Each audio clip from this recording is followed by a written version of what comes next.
Assalamualaikum warahmatullahi wabarakatuh. Asingba kanabu leiribage laibakta tambadu laklabada senba yaroi hiktoktuna apangbashu asingbasu amatani senba yaroi hiktoktuna Khanghaudana khudong thiba mada nausingna nanthokpa yabagum leibak sanaga onnagadaba lupsillaklaba nangi hidusu sanana kanbangam loida achakpa kayana kalaktuna pallisingna yomsilliba nangi kalbaduda mapugi maming thamjillu thongjao adu hangdou khudong thiba kaya leiraroi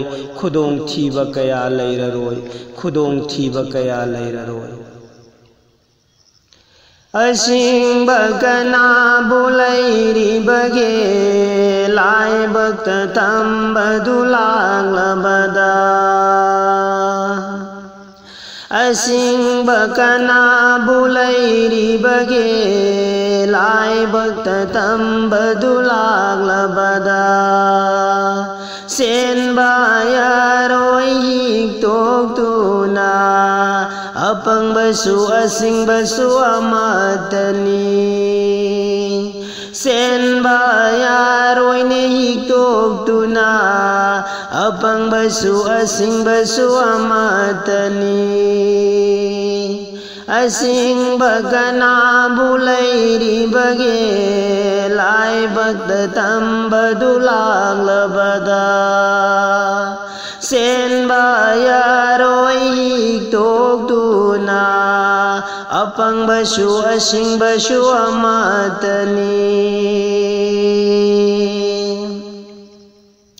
Khanghaudana khudong thiba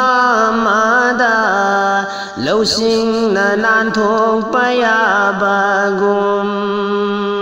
leibak sanaga onnagadaba lupsillakpa nangi hidusu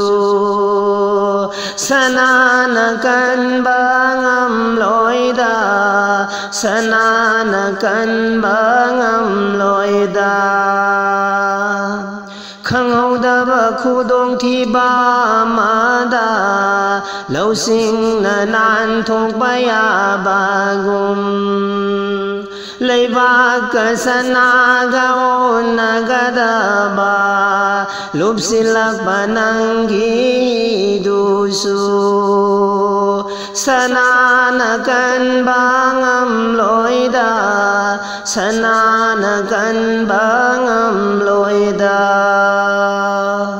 Asingba kanabu leiribage laibakta tambadu laklabada senba yaroi hiktoktuna apangbasu asingbasu amatani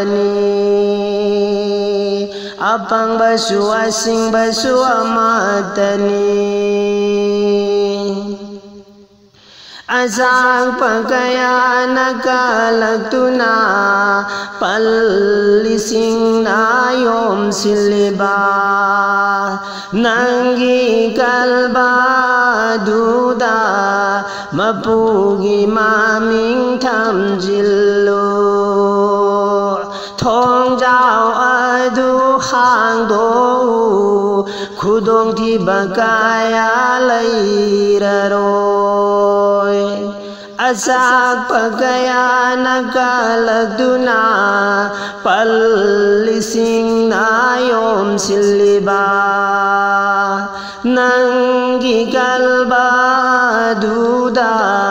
mapugi maming buthamjillu thongjao adu suhangdu khudong thiba kaya leiraroi khudong thiba kaya bulairaroi ꯑꯁꯤꯡꯕ ꯀꯅꯥꯕꯨ ꯂꯩꯔꯤꯕꯒꯦ ꯂꯥꯏꯕꯛꯇ ꯇꯝꯕꯗꯨ ꯂꯥꯛꯂꯕꯗ ꯆꯦꯟꯕ ꯌꯥꯔꯣꯏ ꯍꯤꯛꯇꯣꯛꯇꯨꯅ ꯑꯄꯪꯕꯁꯨ ꯑꯁꯤꯡꯕꯁꯨ ꯑꯃꯠꯇꯅꯤ ꯑꯄꯪꯕꯁꯨ ꯑꯁꯤꯡꯕꯁꯨ ꯑꯃꯠꯇꯅꯤ ꯑꯄꯪꯕꯁꯨ ꯑꯁꯤꯡꯕꯁꯨ ꯑꯃꯠꯇꯅꯤ